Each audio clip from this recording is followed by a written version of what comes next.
ಕನ್ನಡ ಚಿತ್ರರಂಗದಲ್ಲಿ ಪ್ರಯೋಗಾತ್ಮಕ ಸಿನಿಮಾಗಳು ಬರೋದು ಆಗೋ ಈಗೋ ಒಂದು. ಸೊ ಅಮಾಸೆ ಹುಣ್ಣಿಮೆ ಥರ ಒಂದು 2 ವರ್ಷಕ್ಕೋ 3 ವರ್ಷಕ್ಕೋ ಒಂದೊಂದು ಸಿನಿಮಾ ಬರ್ತವೆ. ಆದರೆ ಅದರಲ್ಲಿ ಗೆಲ್ಲುವ ಸಂಖ್ಯೆಗಳು ತೀರಾ ಕಡಿಮೆ. ಆದರೂ ಕೂಡ ಪ್ರಯೋಗಗಳ ಒಂದು ನಿರಂತರ ಪ್ರಯತ್ನ ಮಾತ್ರ ಇನ್ನೂ ನಿಂತಿಲ್ಲ. ಅದೇ ರೀತಿ ಅದರಲ್ಲೂ ಪ್ರಯೋಗಗಳ ಹೆಚ್ಚು ಮಾಡುವಂಥ ಪ್ರತಿಭೆ ಅಂದರೆ ನಮ್ಮ KGF ಖ್ಯಾತಿಯ ರವಿ ಬಸ್ರೂರವರು. ಸಂಗೀತ ನಿರ್ದೇಶಕರಾದರೂ ಕೂಡ ನಿರ್ದೇಶನದಲ್ಲಿ ಏನಾದರೂ ಒಂದು ಹೊಸತನ ತೋರಿಸ್ಬೇಕು ಅನ್ನೋಂಥ ಪ್ರಯತ್ನ ಪ್ರತಿ ಸಲ ಮಾಡ್ತಿದ್ದಾರೆ. ಸೊ ಈಗ ಅದೇ ರೀತಿಯಾಗಿ ಚಂದ್ರಹಾಸ ಚಿತ್ರದ ಮುಖಾಂತರ ಮತ್ತೆ ನಮ್ಮ ಜೊತೆಯಲ್ಲಿದ್ದಾರೆ. ಸೊ ಸರ್, ಮೊದಲಿಗೆ ಕಂಗ್ರ್ಯಾಚುಲೇಷನ್ ನಿಮ್ಗೆ. ಏನಕ್ಕೆ ಅಂತಂದರೆ ನಮ್ಮ ಕನ್ನಡ ಚಿತ್ರರಂಗದಲ್ಲಿ ಪ್ರಯೋಗ ಅನ್ನೋದೇ ಪ್ರಯೋಗ ಮಾಡಬೇಕಾದಂಥ ಪರಿಸ್ಥಿತಿ ಇದೆ. ಪ್ರಯೋಗ ಎಲ್ಲಿದೆ ಅಂತ ಹುಡುಕೋಕೆ ನಾವೊಂದು ಪ್ರಯೋಗ ಮಾಡಬೇಕು. ಸೊ ಅಂಥದ್ರಲ್ಲಿ ಪ್ರತಿ ಒಂದು ಸಿನಿಮಾದಲ್ಲಿ ಏನಾದ್ರು ಒಂದೊಂದು ಕಂಟೆಂಟ್ ತೊಗೊಂಡು ಬರ್ತೀರಾ. ವೀರ ಚಂದ್ರಹಾಸ ಏನು ಹೇಳೋದಕ್ಕೆ ಹೊರಟಿದ್ದೀರಾ ಸರ್? ಇದು ಸಿನಿಮಾ ಅಂತ ಅನ್ನೋದಕ್ಕಿಂತ ಮುಖ್ಯ ನನ್ನ ಭಾಗಕ್ಕೆ ಇದು ಯಕ್ಷ ಸಿನಿಮಾ. ಯಕ್ಷಗಾನ ಒಂದು ಅದ್ಭುತವಾದಂಥ ಕಲೆ. ಆ ಕಲೆಯನ್ನು ಇಡೀ ಪ್ರಪಂಚ ತಿರುಗಿ ನೋಡೋ ಥರ ಆಗಬೇಕು. ಇದು ಎಲ್ಲರೂ ಕರಾವಳಿಗೆ ಸೀಮಿತ ಅಂತ ಅಂದ್ಕೊಂಡಿದ್ದಾರೆ. ಕಲೆ ಅನ್ನುವಂಥದ್ದು ಒಂದು ಸೀಮಿತ ಇಲ್ಲ ಅದಕ್ಕೆ. ಅದು ನಾವು ಎಲ್ಲೇ ಹೋದರೂ ಕರ್ನಾಟಕನ ರೆಪ್ರೆಸೆಂಟ್ ಮಾಡ್ತಾ ಇರೋದೇ ಯಕ್ಷಗಾನದ ಮೂಲಕ. ನೀವು ಎಲ್ಲೇ ಯಾವುದೇ ಏರ್ಪೋರ್ಟಿಗೆ ಹೋಗಿ ಎಲ್ಲೇ ಹೋಗಿ ಯಾವುದೇ ದಿಕ್ಕಲ್ಲಿ ನೋಡಿದ್ರೂ ಒಂದು ವೇಷ ಹಿಂಗೆ ನಿಂತಿರುತ್ತೆ. ಅದರ ಅಕ್ಕಪಕ್ಕದಲ್ಲಿ ಹೋಗಿ ಫೋಟೋ ತೊಗೊಂಬರ್ತೀವಿ. ಬಟ್ ಅದ್ರ ಬಗ್ಗೆ ವಿಚಾರ ಮಾತಾಡೋದಾಗಲಿ ಅಥವಾ ಅದ್ರ ಬಗ್ಗೆ ತಿಳ್ಕೊಳ್ಳುವಂಥ ಇದು ಏನು ಪ್ರತಿಕ್ರಿಯೆ ಇನ್ನೂ ನಡಿಬೇಕು ಅಂತ ನನ್ನ ಆಸೆ ಆಗಿತ್ತು. ಒಂದು 12 ವರ್ಷದ ಹಿಂದೆ ಚಿಕ್ಕ ವಯಸ್ಸಿಂದ ಯಕ್ಷಗಾನನ ನೋಡಿಕೊಂಡೇ ಬೆಳೆದವರು. ಇವತ್ತಿಗೆ ರವಿ ಬಸೂರು ಅಂತ ಏನಾದ್ರು ಗುರುತಿಸ್ಕೊಂಡು ಅದರಲ್ಲಿ ಒಂದು ₹2 ಹಣ, ₹2 ಹೆಸರು ಏನಾದ್ರು ಸಂಪಾದನೆ ಮಾಡಿದ್ದಿದ್ರೆ ಅದರ ಸಂಪೂರ್ಣ 100ಕ್ಕೆ 200% ಕ್ರೆಡಿಟು ಯಕ್ಷಗಾನಕ್ಕೆ ಹೋಗುತ್ತೆ.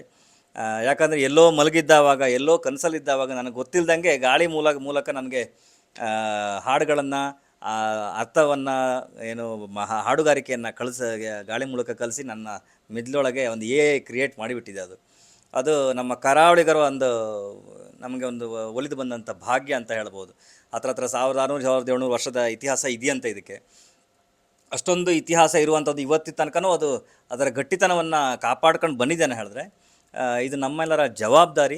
ಕರ್ನಾಟಕದವ್ರು ನಾವೆಲ್ಲರ ಜವಾಬ್ದಾರಿ. ಇದನ್ನು ಪ್ರಪಂಚಕ್ಕೆ ಪರಿಚಯ ಮಾಡಬೇಕು, ಇದನ್ನು ತೋರಿಸ್ಕೊಡ್ಬೇಕು, ಇದ್ರ ಬಗ್ಗೆ ಮಾತಾಡೋ ಥರ ಆಗಬೇಕು, ಇದರ ಬಗ್ಗೆ ಪಠ್ಯಪುಸ್ತಕದಲ್ಲಿ ಬರೋ ಥರ ಆಗಬೇಕು, ಯಕ್ಷಗಾನ ಎಲ್ಲ ಕಡೆ ನಡೆಯೋ ಥರ ಆಗಬೇಕು. ಹಿಸ್ಟಾರಿಕಲ್ ಕಥೆಗಳನ್ನು ಮಾತುಗಳ ಮೂಲಕ ಕೇಳುವಂಥ ಕಾಲಘಟ್ಟಗಳು ಮತ್ತು ಪುನಃ ಬರಬೇಕು. ವೇಷಗಾರಿಕೆಗಳ ಇದಾಗಿರ್ಬೋದು, ಕಲಾವಿದಗಳು ಹುಟ್ಕೊಳ್ತಾರೆ. ಸಾಕಷ್ಟು ಡೈಮೆನ್ಷನ್ಗಳು ಇದರಿಂದ ಹುಟ್ಕೊಳ್ಳುತ್ತೆ. ಎಲ್ಲ ಹೊಸತುಗಳಿಗೆ ಒಂದು ಹೊಸ ದಾರಿ ಆಗಲಿ ಅಂತ ನಾನು ಇದಕ್ಕೆ ಹೆಜ್ಜೆ ಇಟ್ಟೆ. 12 ವರ್ಷದ ಕನಸಾದರೂ ಕೂಡ ಒಂದು ಸಲ ಮಾಡೋಕ್ಕೆ ಹೋಗಿ ಅದು ಆಗಲಿಲ್ಲ ನನ್ನ ಹತ್ರ. ಆ ಕಾಲಘಟ್ಟದಲ್ಲಿ ಏನೋ ಯಕ್ಷಗಾನವೇ ಹೇಳ್ದಂಗೆ ನನ್ನ ಹತ್ರ, ಮಗನ ಸ್ವಲ್ಪ ತಡ್ಕೋ, ಈಗ ಅಲ್ಲ ಮುಂದೊಂದು ದಿನ ಇಡೀ ಕರ್ನಾಟಕ ನಿನ್ನ ಜೊತೆಗೆ ನಿಲ್ಲುತ್ತೆ, ಆವಾಗ ಇದನ್ನ ಮಾಡು ಅಂತ ಹೇಳ್ದಂಗೆ. ಬಹುಶಃ ಆ ಕಾಲ ಕೂಡಿ ಬಂದಿದೆ ಅಂತ ಅನ್ಕೊತೀನಿ. ಇಲ್ಲಾಂದರೆ ಈ ಮಟ್ಟದ ಏನು ಸಪೋರ್ಟು ಸಿಗಲಿಕ್ಕೆ ಸಾಧ್ಯವೇ ಇಲ್ಲ. ನಾನು ಶುರು ಮಾಡಿದಾಗಿನಿಂದ ಇಲ್ಲಿ ತನಕನೂ ಪ್ರತಿಯೊಂದು ದಿಕ್ಕಲ್ಲೂ ಪ್ರತಿಯೊಬ್ಬರು ಅದನ್ನು ಸಪೋರ್ಟ್ ಮಾಡ್ಕೊತ ಬಂದಿದ್ದಾರೆ. ಬಹುಶಃ ಯಕ್ಷಗಾನವೇ ಅವರೆಲ್ಲರಿಗೂ ಪ್ರೇರಣೆ ಕೊಟ್ಟು ಈ ಮಟ್ಟದ ಕೆಲಸಗಳನ್ನ ಮಾಡಿಸ್ತಾ ಇದ್ದಾರೆ ಅಂತ ನನಗನ್ಸುತ್ತೆ. ಇದು ನನ್ನ ಪಾಲಿಗೆ ಬಂದಂಥ ಒಂದು ಸೌಭಾಗ್ಯ. ನನ್ನ ದುಡಿಮೆಯ ಅಷ್ಟೂ ಹಣವನ್ನು ಯಕ್ಷಗಾನ ಕಲಾವಿದರಿಗೆ ಕೊಡುವಂಥ ಭಾಗ್ಯ. ಈ ಸಿನಿಮಾದಲ್ಲಿ ಕೆಲಸ ಮಾಡಿದಂಥ ಹತ್ರ ಕೆಲವೊಂದು ಸನ್ನಿವೇಶಗಳಲ್ಲಿ ಹತ್ರ 500-600 ವೇಷಗಳು. 600 ವೇಷಗಳಿಗೆ ಹತ್ರ 1200-1300 ಜನ ಕ್ರೂಸು. ಇವೆಲ್ಲವೂ ನನ್ನ ಪಾಲಿಗೆ ಬಂದಂಥ ಭಾಗ್ಯ. ನನ್ನ ದುಡಿಮೆ ಅಂಶಗಳು ಅವರಿಗೆ ತಲುಪ್ತಲ್ಲಂಥ ಖುಷಿ. ಒಂದು ಸಿನಿಮಾದಿಂದ ಒಂದು 4,000-5,000 ಸಾವಿರ ಜನ ಬದುಕ್ತಾರೆ ಅಂದರೆ ಯಾಕೆ ಮಾಡಬಾರ್ದು ಅಂತ ನಾನು ಹೆಜ್ಜೆ ಇಟ್ಟಿದ್ದು. ಇದು ನನ್ನ 6ನೇ ಸಿನಿಮಾ. ಪ್ರತಿ ಸಿನಿಮಾದಲ್ಲಿ ಒಂದು ಏನೋ ಯುನಿಕ್ನೆಸ್ ತೊಗೊಂಬರ್ಬೇಕು ಅಂತ. ಬಟ್ ಇದು ಸಿನಿಮಾ ಅನ್ನೋದಕ್ಕಿಂತ ಮುಖ್ಯ ನನ್ನ ಒಂದು ಜವಾಬ್ದಾರಿ. ಒಬ್ಬ ಕರಾವಳಿಗನಾಗಿ, ಕರ್ನಾಟಕದವನಾಗಿ, ಕನ್ನಡದವನಾಗಿ ನಮ್ಮ ಕಲೆಯನ್ನು ಪ್ರಪಂಚಕ್ಕೆ ಪರಿಚಯ ಮಾಡಿಸ್ಬೇಕು ಅಂತ ನನ್ನ ಹಠ. ಸರ್, ಚಿತ್ರರಂಗದಲ್ಲಿ 1-2 ಸಿನಿಮಾ ಹಿಟ್ಟಾದ ತಕ್ಷಣ ಸಿನಿಮಾ ರಂಗದ ಬದುಕನ್ನು ಭದ್ರತೆ ಮಾಡ್ಕೊಳ್ಳುವಂತಹ ಆಲೋಚನೆಗಳು ಸಾಮಾನ್ಯ ಆಗಿದೆ ಇತ್ತೀಚಿನ ದಿನಗಳಲ್ಲಿ. ಸಿನಿಮಾನೇ ಜೀವನ ಅನ್ನುವಂಥವ್ರು ಒಂದು ವರ್ಗ ಇದು ಇವಾಗಲೂ ಇದೆ. ತುಂಬ ದಿನಗಳ ಹಿಂದೆ ಆ ರೀತಿಯಾದಂಥ ಒಂದು ಜೀವಗಳನ್ನ ನಾವು ನೋಡ್ತಿದ್ವಿ. ಈಗ ಭದ್ರತೆಯ ಬದುಕನ್ನು ಹುಡುಕುವಂಥವರ ನಡುವೆ ಈ ರೀತಿಯಾದಂತಹ ಹೋರಾಟ, ಈ ರೀತಿಯಾದಂತಹ ಪ್ರಯೋಗ ಯಾಕೆ ಅಂತ ಸರ್? ಚಿಕ್ಕ ವಯಸ್ಸಿಂದ ಬಂದ ರೀತಿ ಹಾಗೆ. ನನ್ನೂರು ನನ್ನ ಮನೆ ಅಂತ ಟ್ಯಾಗ್ಲೈನ್ ಇಟ್ಕೊಂಡೇ ಬಂದವನು ನಾನು. ನಮ್ಮವ್ರನ್ನ ಜನ ಗುರುತು ಹಿಡಿಯೋ ಥರ ಆಗಬೇಕು, ನನ್ನ ಸರೌಂಡ್ನಲ್ಲಿರುವಂಥ ಪ್ರತಿಭೆಗಳನ್ನು ಗುರುತು ಹಿಡಿಯೋ ಥರ ಆಗಬೇಕು, ನಮ್ಮೂರನ್ನ ಜನ ಗುರುತುಪಡಿಸುವಂಥ ಆಗಬೇಕು ಅಂತ. ಬದುಕು ನಿಮ್ಗೆ ಒಂದು ಲೈನಲ್ಲಿ ಹೇಳಬೇಕಂದ್ರೆ ಬದುಕು ಮಾವಿನ ಮರದ ಥರ ಇರಬೇಕಂತೆ. ಆಯಿತಾ. ಮಾವಿನ ಮರ ಅದ್ರ ಕೆಲಸ ಖನಿಜಗಳನ್ನು ಹೀರ್ಕೊಳ್ಬೇಕು, ಫಲವತ್ತಾಗಿ ಬೆಳಿಬೇಕು, ಮಾವಿನ ಹಣ್ಣುಗಳನ್ನು ಏನು ಮಾವಿನ ಮಿಡಿಗಳನ್ನು ಬಿಡಬೇಕು, ಅದು ದೊಡ್ಡದಾಗಬೇಕು, ಹಣ್ಣಾಗಬೇಕು. ಅದು ಎಲ್ಲಿಗೆ ಹೋಗಿ ಸೇರುತ್ತೋ ಅಂತ ನಮ್ಗೆ ಗೊತ್ತಿಲ್ಲ. ಆ ಪ್ರತಿಫಲಾಪೇಕ್ಷೆಯಲ್ಲಿ ನಾವು ಇರಬಾರ್ದು. ಮಾವಿನ ಹಣ್ಣನ್ನು ಮಾವಿನ ಮರ ತಿನ್ನಲ್ಲ, ಬೇರೆಯವ್ರು ತಿಂತಾನೆ, ಅವ್ನು ನೋಡಿ ಖುಷಿ ಪಡುತ್ತೆ ಮಾವಿನ ಮರ, ಅಷ್ಟೇ ಸಾಕು ನನಗೆ ಜೀವನ. ಆ ದಿಕ್ಕಲ್ಲೇ ನಾನು ಬದುಕನ್ನು ಮಾಡ್ತಾಯಿದ್ದೀನಿ. ಹಾಗಾಗಿ ಸತತ 3 ವರ್ಷದಿಂದ ನಾನು ಯಾವ ಪ್ಲ್ಯಾಟ್ಫಾರ್ಮ್ಗಳಿಗೂ ಬಂದಿಲ್ಲ. ನಿಮಗೆ ಗೊತ್ತಿದ್ದಂಗೆ ನೀವೆಲ್ಲರೂ ಮೇಲಿನ ಮೇಲೆ ಫೋನ್ ಮಾಡ್ತಾ ಇರ್ತೀರ. ನಾನು ಅಂದರೆ ಒಂದಿಷ್ಟು ಚೌಕಟ್ಟನ್ನು ನಾನು ಹಾಕ್ಕೊಂಡಿದ್ದೀನಿ. ಯಾವ ಸೋಷಿಯಲ್ ಮೀಡ್ಯಾದಲ್ಲೂ ನಾನು ಇಲ್ಲ. ಉದ್ದೇಶ ಇಷ್ಟೇ, ಒಂದು ಜವಾಬ್ದಾರಿ ನೀವೆಲ್ಲರೂ ಸೇರಿ ಕೊಟ್ಟಿದ್ದೀರಿ. ಆ ಜವಾಬ್ದಾರಿಗೆ ನಾನು ಎಷ್ಟು ರೆಸ್ಪಾನ್ಸಿಬಿಲಿಟಿ ಆಗಿರಬೇಕು ಅನ್ನೋದನ್ನ ನಾನೇ ಅರ್ಥ ಮಾಡ್ಕೊಂಡಿದ್ದೀನಿ. ಇಲ್ಲಿ ಫೇಮು ನೇಮು ಏನು ಬರುತ್ತೆ ಅದು ನಂದಲ್ಲ, ನನ್ನ ಮುಂದಿನ ಜನ್ರೇಷನ್ಗೆ ನೀವು ನನ್ನ ಮೂಲಕ ಕೊಟ್ಟಂಥ ಕೊಡುಗೆ ಅವ್ರಿಗೆ ಅರ್ಥೈಸಬೇಕನ್ನ ಹೇಳಿದ್ರೆ ನಾನು ಅದೇ ರೀತಿ ಬದುಕಬೇಕು. ಕಿರೀಟ ಕೈಯಲ್ಲಿರಬೇಕು, ತಲೆ ಮೇಲೆ ಇರಬಾರ್ದು ಅಂತ ನಂಬ್ಕೊಂಡಿದ್ದೀನಿ. ಹಾಗಾಗಿ ನೀವೆಲ್ಲ ಕೊಟ್ಟಂಥ ಕಿರೀಟ ಕೈಯಲ್ಲಿದೆ, ತಲೆ ಮೇಲೆ ಏರಲಿಲ್ಲ. ನನ್ನ ಜವಾಬ್ದಾರಿ, ನನ್ನ ಅನುಭವಗಳನ್ನು ನಾನೇ ಪಡೆದುಕೊಂಡು ನಾನು ಏನು ನಿಮಗೆ ಕೊಡ್ಬೋದು ರಿಟರ್ನ್ ಆಗಿ, ಕೆರೆಯ ನೀರನ್ನು ಕೆರೆಗೆ ಚೆಲ್ಲಿ ಅಂದಾಗೆ ಆ ದಿಕ್ಕಲ್ಲಿ ನಾನು ಮಾಡ್ತಾಯಿದ್ದೀನಿ. ವರ್ಷಕ್ಕೊಂದು ಸಿನಿಮಾ ಮಾಡುವ ಮೂಲಕ ನಾನು ದುಡಿದಂಥ ಅಷ್ಟು ಸಂಪಾದನೆಯನ್ನು ಒಂದಿಷ್ಟು ಭಾಗದಲ್ಲಿ ಕಳೆದ್ರೆ ಒಂದು 4,000 ಜನಕ್ಕೆ ಅದಕ್ಕಿಂತ ಆಗುತ್ತಾನಂತಾರೆ. ನಾನು ಯಾಕೆ ಮಾಡಬಾರ್ದು ಅಂತ. ಅದೇ ರೀತಿ ವೀಕ್ಷಕರದ್ದು ಒಂದು ಜವಾಬ್ದಾರಿ. ದಯವಿಟ್ಟು ನಿಮ್ಮನ್ನು ನಂಬಿ ಒಂದಿಷ್ಟು ಜನ ಸಿನಿಮಾಗಳನ್ನು ಮಾಡ್ತಾರೆ. ಆ ಕಲಾವಿದರ ಬದುಕಿಗೋಸ್ಕರ ಇದರಲ್ಲಿ ಸಿನಿಮಾ ಚೆನ್ನಾಗಿಲ್ಲ, ಇದು ಹೀಗಿರಬೇಕಿತ್ತು, ಹಾಗಿರಬೇಕಿತ್ತು, ವಿಮರ್ಶಾತ್ಮಕಗಳು ಅದು ನಿಮ್ಮ ಸ್ವಂತಿಕೆ. ಬಟ್ ಅದೆಲ್ಲನೂ ಹೊರತುಪಡಿಸಿ ಒಂದು ಸಿನಿಮಾದಿಂದ ಒಂದು 3,000-4,000 ಜನ ಕಲಾವಿದರು ನಿಮ್ಮನ್ನು ನಂಬಿ ಬದುಕ್ತಾರೆ ಅಂದವಾಗ ನಿಮ್ಮೆಲ್ಲರ ಜವಾಬ್ದಾರಿ, ನಿಮ್ಮನ್ನು ದೇವರಂತ ನಾವು ನೋಡ್ಕೊಂಡಿದ್ದೀವಿ. ಅಂದರೆ ನಮ್ಮ ಕಲ್ಪನೆ ಇರೋದು ಹಾಗೆ. ಒಂದು ಪುಷ್ಪವನ್ನು ನಿಮ್ಮ ಪಾದಕ್ಕೆ ಅರ್ಪಿಸ್ತೀವಿ, ನೀವು ಅದನ್ನೆಲ್ಲ ಒಪ್ಪಿ ಆಶೀರ್ವಾದ ಮಾಡಿದ್ರೆ ನಮ್ಗೆ ಅದೇ ಮಹಾಪ್ರಸಾದ. ನೀವು ಯಾರೇ ನಿರ್ಮಾಪಕರ ಹತ್ರ ಹೋಗಿ, ನಿರ್ದೇಶಕರ ಹತ್ರ ಹೋಗಿ, ಏನು ಕಲಾವಿದನ ಹತ್ರ ಹೋಗಿ, ಅವ್ನು ಕೇಳಿದಷ್ಟು ಜನ ಬಂದು ನೋಡಿದ್ರೆ ಸಾಕು, ನನಗೆ ಜನ ಬಂದು ನೋಡಿದ್ರು ಸಾಕು. ಅದರಿಂದ ದುಡ್ಡು ಬರುತ್ತೋ ಬಿಡುತ್ತೋ ಅದ್ರ ಬಗ್ಗೆ ಅವ್ರು ಮಾತಾಡೋದೇ ಇಲ್ಲ. ನಾವು ಮಾಡಿದ್ದನ್ನು ಜನ ಬಂದು ಖುಷಿ ಪಟ್ಟರು ಸಾಕು, ನಮಗೆ ಆಶೀರ್ವಾದ ಕೊಟ್ಟರು ಸಾಕು ಅಂತ. ಕಲಾವಿದರ ಬದುಕೆ ಹಾಗೆ, ನಾವು ತುಂಬ ಸೆನ್ಸಿಟಿವ್. ಆ ಒಂದು ಕಾರಣಕ್ಕೆ ನಾನು ಇದೆಲ್ಲರಿಂದ ದೂರ ಇದ್ದು ಸ್ವಲ್ಪ ಓವರ್ ಸೆನ್ಸಿಟಿವ್. ನನ್ನ ಕೈಲಾದದ್ದು ಏನು ಮಾಡ್ಬೋದು ಆ ರೀತಿಯಲ್ಲಿ ಮಾಡ್ಕೊಂಬಂದೆ. ಇದು ಸಿನಿಮಾದಿಂದ ಬಿಯಾಂಡ್ ನನ್ನ ಜವಾಬ್ದಾರಿ. ಆ ಕಲೆಯಿಂದ ಪಡೆದಂಥದ್ದು ತುಂಬ ಇದೆ. ಅಂದರೆ ನನ್ನಿಂದ ನೀವೇನು ಸಂಗೀತದಿಂದ ಖುಷಿ ಪಟ್ಟಿದ್ದೀರ ಅದೆಲ್ಲದೂ ಕ್ರೆಡಿಟ್ ಅಲ್ಲಿಗೆ ಹೋಗುತ್ತೆ. ಆ ಕ್ರೆಡಿಟ್ಗೆ ಏನಾದರೂ ನಾನು ಮಾಡಬೇಕು, ನನ್ನ ಈ ಮಟ್ಟದ ಬೆಳವಣಿಗೆ ಕೊಟ್ಟಂಥ ಯಕ್ಷಗಾನಕ್ಕೆ ಏನಾದರೂ ಮಾಡಬೇಕು ಅಂತ ಹೇಳಿದವಾಗ ನಾನು ತಗೊಂಡಂಥ ನಿರ್ಧಾರ. ಇಲ್ಲಿ ಇನ್ನೊಂದು ನಾನು ಕಂಡಂಥ ಆಯಾಮಗಳೇ ಬೇರೆ ಇದೆ. ಯಕ್ಷಗಾನ ಕಲಾವಿದರ ವೈಯಕ್ತಿಕ ಬದುಕನ್ನು ನಾನು ಸುಮಾರು ವರ್ಷಗಳಿಂದ ನೋಡಿದವಾಗ ನನಗನ್ನಿಸಿದ್ದು 6 ತಿಂಗಳ ಕೆಲಸ ಇಲ್ಲ. ಮಳೆಗಾಲದಲ್ಲಿ ಯಕ್ಷಗಾನ ಎಲ್ಲೂ ನಡೆಯಲ್ಲ. 6 ತಿಂಗಳ ದುಡಿಮೆನ ಬದುಕೊಂಡು ಅವರು ಇನ್ನೊಂದು 6 ತಿಂಗಳು ಬದುಕ್ತಾರೆ. ಹಾಗಂತ ಅವರು ಅದನ್ನ ಬಿಟ್ಟು ಹೋಗೋದು ಇಲ್ಲ. ಕಲಾವಿದರಿಂದ ಒಂದು ದೊಡ್ಡ ಗುಣ ಅದು. ನೀವು ಯಾರೇ ಸಿನಿಮಾ ಸೋಲ್ಲಿ ಗೆಲ್ಲಿ ಅವನಲ್ಲೇ ಇರ್ತಾನೆ. ಯಾಕಂದರೆ ನಿಮ್ಮನ್ನು ನೀವು ಬಿಟ್ಟರೆ ಮತ್ತೆ ಬೇರೆ ನಮ್ಗೆ ಗೊತ್ತಿಲ್ಲ. ಏನು ಕಲಾ ಆರಾಧಕರಂತ ಏನು ಕಲಾ ರಸಿಕರಂತ ಹೇಳ್ತಾರೆ, ನಿಮ್ಮನ್ನು ಬಿಟ್ಟರೆ ನಮ್ಗೆ ಬೇರೆ ಏನೂ ಗೊತ್ತಿಲ್ಲ. ನಾವು ಬದುಕರೂ ಇಲ್ಲೇ, ಸತ್ತರೂ ಇಲ್ಲೇ. ಹಾಗಾಗಿ ನಮ್ಮನ್ನು ಕೈ ಬಿಡಬೇಡಿ, ಕಲಾವಿದರನ್ನ ಕೈ ಬಿಡಬೇಡಿ. ಎಲ್ಲ ಸಿನಿಮಾಗಳು ನಿಮ್ಮ ಹತ್ರ ಬರುವಂಥ ಎಲ್ಲ ಸಿನಿಮಾಗಳನ್ನು ನೋಡಿ ನಿಮ್ಮ ಸಮಯ ಎಷ್ಟೋ ಜನರ ಬದುಕು ಅಂತ ಹೇಳಲಿಕ್ಕೆ ಇಷ್ಟಪಡ್ತೀನಿ. ನಿಜವಾಗ್ಲೂ ಶಿವಣ್ಣವ್ರನ್ನ ವೀರ ಅಂತ ಅನ್ಬೋದು. ಖಂಡಿತ. ಏನಕ್ಕೆ ಅಂತಂದರೆ ಕಮರ್ಷಿಯಲ್ ಸಿನಿಮಾ ಮಾಡಿದವರು ಈ ಥರದ ಪಾತ್ರಕ್ಕೆ ಧೈರ್ಯ ಮಾಡಲ್ಲ. ಆ ವಿಚಾರದಲ್ಲಿ ಶಿವಣ್ಣ ವೀರನೇ. ಖಂಡಿತ. ಯಾಕಂದರೆ ಕಲೆ ಬಗ್ಗೆ ಅವರಿಗಿರುವಂಥ ಅಪಾರ ನಂಬಿಕೆ, ಗೌರವ. ಅದಾದಮೇಲೆ ಗೀತಮ್ಮನ ಬಗ್ಗೆ ಎಷ್ಟು ಹೇಳಿದ್ರು ಕಮ್ಮಿನೇ. ನಾನು ಇದು ವಿಜುವಲ್ಸನ್ನು ಫಸ್ಟ್ ತೋರಿಸಿದವಾಗ ಅವರು ಅಪ್ರಿಷಿಯೇಷನ್ ಮಾಡಿದ ರೀತಿ ನನಗೊಂದು ಗರಿ ಬಂದಂಗೆ ಆಯಿತು. ತುಂಬ ಖುಷಿ ಆಯಿತು ಕೂಡ. ಅವರು ಶಿವಮೊಗ್ಗದವ್ರು ಆಗಿರೋದ್ರಿಂದ ಅವರು ಒಂದಿಷ್ಟು ಯಕ್ಷಗಾನವನ್ನು ಅವ್ರ ತಂದೆ ಜೊತೆ ನೋಡಿದಂಥ ಅನುಭವಗಳನ್ನ ಹೇಳ್ಕೊಂಡ್ರು. ಅದ್ರ ಜೊತೆಗೆ ನಾನು ಈ ಥರ ಅಪ್ರೋಚ್ ಆದವಾಗ ನನಗೆ ರೆಪ್ರೆಸೆಂಟ್ ಮಾಡಬೇಕಾದ್ರೆ, ನಮ್ಮ ಈ ಒಂದು ಕಲೆಯನ್ನು ರೆಪ್ರೆಸೆಂಟ್ ಮಾಡಬೇಕಂದ್ರೆ ಒಂದು ಬಲವಾದ ಬಾಹು ಬೇಕು ನಮಗೆ. ಲಿಫ್ಟ್ ಮಾಡಲಿಕ್ಕೆ ಒಂದು ಹೆಗಲು ಬೇಕು. ದಯವಿಟ್ಟು ನೀವು ನಮ್ಗೆ ಬಂದರೆ ನಮ್ಗೆ ಹೆಗಲಾಗತ್ತೆ ಅಂತ ಹೇಳಿದವಾಗ ಒಪ್ಕೊಂಡು ಅವ್ರು ಕೊಟ್ಟಂಥ ಡೇಟಿಗೆ ಕರೆಕ್ಟಾಗಿ ಬಂದು ಚಿತ್ರೀಕರಣ ಮುಗಿಸಿಕೊಟ್ಟಿದ್ದು. ಅದಾದಮೇಲೆ ಅಲ್ಲಿ ಅವ್ರು ನಡೆದುಕೊಂಡಂಥ ರೀತಿಗಳು, ಯಕ್ಷಗಾನ ಮೊದಲೇ ತಿಳ್ಕೊಂಡು ಹೇಗೆ ಇರಬೇಕು, ಹೇಗೆ ಏನೋ ಅಭಿನಯಿಸಬೇಕು, ಅದ್ರ ಜೊತೆಗೆ ಅಲ್ಲಿ ಯಕ್ಷಗಾನದ ಒಂದಿಷ್ಟು ಕಟ್ಟುಪಾಡುಗಳಿದೆ, ಹೇಗಿರಬೇಕು ಅಂತ. ಆ ಪ್ರದೇಶದಲ್ಲಿ ಚಪ್ಪಲ್ ಹಾಕೋಂಗಿಲ್ಲ, ಅದಾದಮೇಲೆ ಬಟ್ಟೆ ಕಟ್ಟಿದ ಮೇಲೆ ಅವರು ಊಟ ಮಾಡೋಂಗಿಲ್ಲ, ಅದು ತುಂಬ ಏನು ದೇಹದಲ್ಲಿ ಬೇರೆ ಥರ ಕ್ರಿಯೇಟ್ ಮಾಡುತ್ತೆ. ಸೊ ಇದನ್ನೆಲ್ಲ ಮೊದಲೇ ತಿಳ್ಕೊಂಡಿದ್ರು ಅವರು. ಬೆಳಿಗ್ಗೆ ಬಂದು ವೇಷ ಕಟ್ಟಿ ನೀರು ಜ್ಯೂಸು ಅಷ್ಟೇ ಕುಡಿಯೋಕ್ಕೆ ಸ್ಟಾರ್ಟ್ ಮಾಡಿದ್ರು. ಸಂಜೆ 6:30 ತನಕನೂ ಒಂದೇ energy. Shivanna is equal to Shivanna ಅಷ್ಟೇ, ಬೇರೆ ಯಾರೂ ಇರಲಿಕ್ಕೆ ಸಾಧ್ಯವೇ ಇಲ್ಲ. ಆ ಮಟ್ಟದ ಒಂದು ಎನರ್ಜಿ, ಉಳಿದವರಿಗೂ ಎನರ್ಜಿ ಕೊಟ್ಟಿದ್ದ ರೀತಿ ಅಂದರೆ ಆ ಶೂಟಿಂಗ್ ಲೊಕೇಶನ್ನೇ ಬೇರೆ ಥರ ಇತ್ತು ನನಗೆ. ಆ ಪಾತ್ರದಲ್ಲಿ ಶಿವಣ್ಣ ಅವ್ರನ್ನ ಮೀಸೆ ಎಲ್ಲ ನೋಡಿದಾಗ ಅವರ ತಾತ ಅವ್ರು ನೆನಪಾಗ್ತಾರೆ. ಎಷ್ಟೋ ಒಂದೆರಡು ಫೋಟೋದಲ್ಲಿ ಅವ್ರು ಬಿಟ್ಟಿದ್ದಂಥ ಮೀಸೆ ಅಂದರೆ ಅಣ್ಣವರ ತಂದೆ ಪುಟ್ಟಸ್ವಾಮಿ ಅವರು ಅವ್ರನ್ನ ನೋಡ್ದಂಗೆ ಆಗುತ್ತೆ ಸರ್. ಖಂಡಿತ ಖಂಡಿತ. ಅಂದರೆ ನಾವು ಆ ರೆಫರೆನ್ಸನ್ನು ನೋಡಿದ್ವಿ ಆ್ಯಕ್ಚುಲಿ. ಇದು ಶುರು ಮಾಡಿದಾಗ ದಪ್ಪ ಮೀಸೆ ಬಿಟ್ಕೊಂಡು ಹಿರಣ್ಯಾಕ್ಷನ್ ಯಾವುದೋ ಪಾರ್ಟ್ ಮಾಡಿದ್ರು ಅನ್ಸುತ್ತೆ. ಅದ್ರದ್ದು ಫೋಟೋ ಕಳಿಸಿದ್ರು, ನೋಡಿದ್ವಿ ನಾವು. ನಮ್ಮ ಪ್ರತಿಯೊಬ್ಬರು ಪ್ರತಿಯೊಬ್ಬರು ಖುಷಿಪಟ್ಟು ಅವ್ರ ಎನರ್ಜಿ ನೋಡಿಕೊಂಡು ಜೂನಿಯರ್ಸ್ ಎಲ್ಲ ಇದು ಮಾಡಿದ್ರು. ನಮ್ಮ ಹತ್ರನೇ ಆಗ್ತಾಯಿಲ್ಲ, ಅವ್ರು ಹೆಂಗಿದ್ದಾರೆ, ಮೊದಲೇ ಟ್ರೀಟ್ಮೆಂಟ್ ಮುಗಿಸ್ಕೊಂಡು ಬಂದಿದ್ದಾರೆ, ಈ ಚಾನ್ಸೇ ಇಲ್ಲ, ಆ ಥರ ಇರಲಿಕ್ಕೆ ಸಾಧ್ಯವೇ ಇಲ್ಲ ಅಂತ ಹೇಳಿ. ಅಂದರೆ ಅದು ಅವರ ಒಳಗಡೆ ಇರೋರ ವಿಲ್ ಪವರ್, ಅಂದರೆ ಅವರು ಎಲ್ಲವನ್ನ ಎದುರಿಸುವಂಥ ಶಕ್ತಿ ಅವ್ರ ಹತ್ರ ಅಗಾಧ ಮೂಟೆ ಕಟ್ಟಲೆ ಇದೆ. ಬಹುಶಃ ಅದರಿಂದೇ ಆ ಶಕ್ತಿ ಎಲ್ಲರಿಗೂ ಬರಲಿ ಅಂತ ಹೇಳಲಿಕ್ಕೆ ಇಷ್ಟಪಡ್ತೀನಿ ನಾನು. ಸೊ ಅಣ್ಣವರು ಕೂಡ ಈ ರೀತಿಯಾದಂಥ ಸಿನಿಮಾಗಳನ್ನ ಮಾಡ್ಬೇಕಾದ್ರೆ ಪರಕಾಯ ಪ್ರವೇಶ ಮಾಡ್ತಿದ್ರು. ಸೊ ಶಿವಣ್ಣ ಅವರು ಅಂಥ ಅನಾರೋಗ್ಯದ ಸಂದರ್ಭದಲ್ಲೂ ಆ ರೀತಿ ಮಾಡಿದ್ದಾರೆ ಅಂತಂದರೆ ಸರ್, ಅವರು ಫುಲ್ ಒಂದು ಪೇಪರ್ ವರ್ಕ್ ಮಾಡ್ಕೊಂಡು ಬಿಟ್ಟಿದ್ರು ಅವರು. ಏನೇನು ಮಾತುಕಾಡಿಕೆ ಅದನ್ನ ಹೆಂಗೆ ಮಾಡ್ಬೋದು, ಒಂದಿಷ್ಟು ಯಕ್ಷಗಾನದ ರೆಫರೆನ್ಸ್ಗಳನ್ನ ಆಡಿಗಳನ್ನ ಕೇಳಿಕೊಂಡು, ಅಂದರೆ ಅವ್ರದ್ದು ಇದದು ಏನು ಅವ್ರ ಸ್ಟ್ರೆಂತ್ ಅದು ಅದು ಬಂದಂಥದ್ದು, ಅಲ್ಲಿಂದ ಬಂದಿದ್ದು, ಸುಮ್ಮನೆ ಬಂದಿದ್ದಲ್ಲ. ಆ ಮಟ್ಟಕ್ಕೆ ಇದಾಗಿದ್ರು. ಇದು ಈ ಮೂಲಕ ಇನ್ನೊಂದು ವಿಷಯ ಹೇಳಲಿಕ್ಕೆ ಇಷ್ಟಪಡ್ತೇನೆ. ನಮ್ಮ ಕಲೆಗೋಸ್ಕರ ಅವ್ರು ಇಷ್ಟೊಂದು ಸಪೋರ್ಟ್ ಕೊಟ್ಟು ಇದು ಮಾಡಿದ್ದಾರೆ. ಇದೇ 24ಕ್ಕೆ ಅವರ ಮಗಳ ಮೊದಲನೇ ಸಿನಿಮಾ ನಿರ್ಮಾಣ ಆಗ್ತಾ ಇರೋದು, ಫೈರ್ಫ್ಲೈ. ಖಂಡಿತ ನೋಡಿ, ಇದರಲ್ಲೇ ಗೊತ್ತಾಗುತ್ತೆ ಅವರು ನಿಂತ ನೀರಾಗಿಲ್ಲ, ಹರಿಯೋ ನೀರಾಗಿದ್ದಾರೆ ಅಂತ.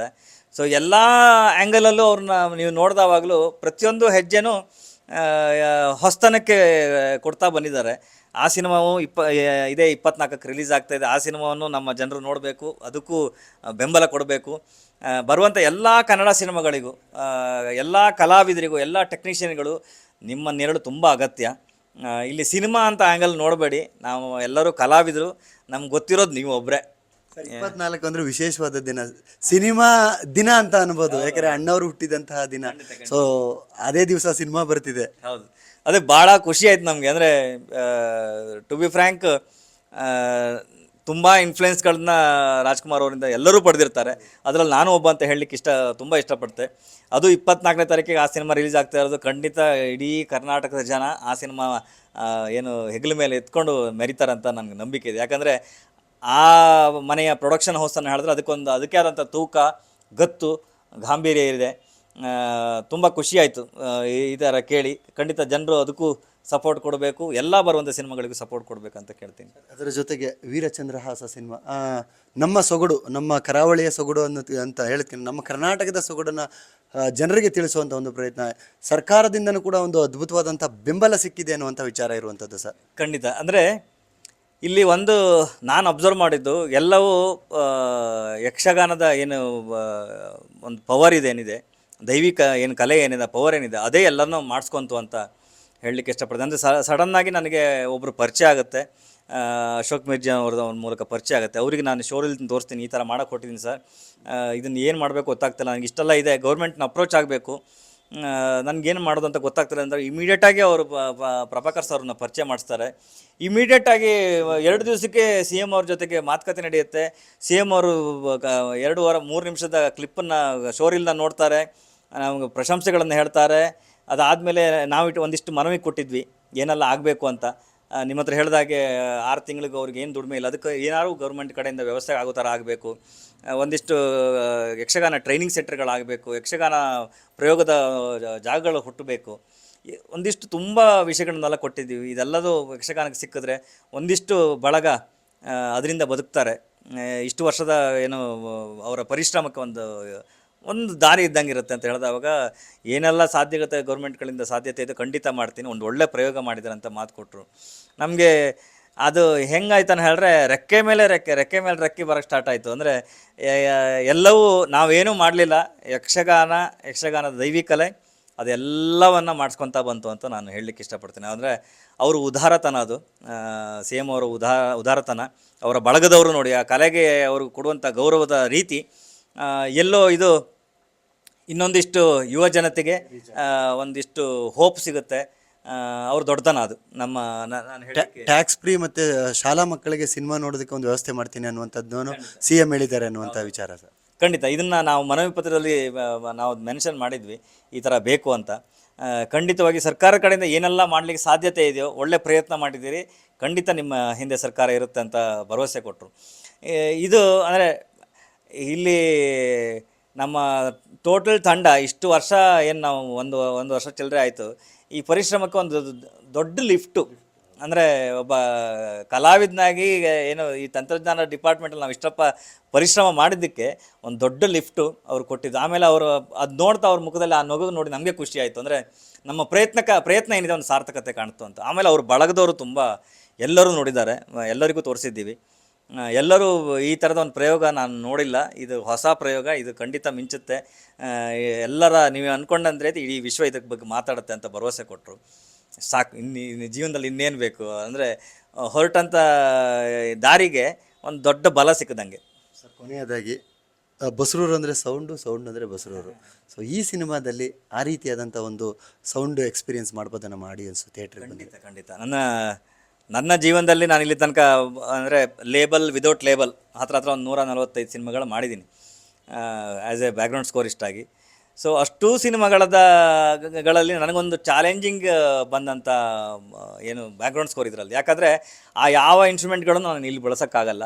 ಯಕ್ಷಗಾನದ ಏನು ಹಿಮ್ಮೇಳದ ಸೌಂಡ್ಗಳೇನಿದೆ ಅದನ್ನೇ ನಾನು ಎನ್ಹಾನ್ಸ್ ಮಾಡಿ ಬೇರೆ ಥರದ ಶೇಡಲ್ಲಿ ನಿಮ್ಗೆ ಜನರಿಗೆ ಕೊಡಬೇಕು ಅಂತ ನಾನು ಡಿಸೈಡ್ ಆಗಿದ್ದೆ. ನಾರ್ಮಲಾಗಿ ನಾವು ಸಿನಿಮಾಗಳು ಮಾಡ್ತಾ ಒಂದು 600ರಿಂದ 700 ಟ್ರ್ಯಾಕ್ಗಳನ್ನ ಬಳಸ್ತೀವಿ, ಸೌಂಡ್ ಟ್ರ್ಯಾಕ್ಗಳನ್ನ.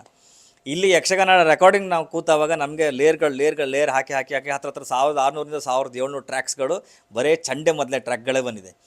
ಅಷ್ಟನ್ನು ನಾವು ರೆಕಾರ್ಡ್ ಮಾಡಿ ಆದಮೇಲೆ ಅವರು ಎಲ್ಲ ಕಲಾವಿದರಿಗೂ ಎಷ್ಟು ಥ್ಯಾಂಕ್ಸ್ ಹೇಳಿದ್ರು ಸಾಲ. ಯಾಕಂದರೆ ನಾನು ಒಂದು ಸ್ವಲ್ಪ ಹಠವಾದಿ, ಒಂದು ಸ್ವಲ್ಪ ನಮ್ಗೆ ಓವರ್ ಚಟ ಈ ಸೌಂಡ್ ಅಂತ ಹೇಳಿದ್ರೆ.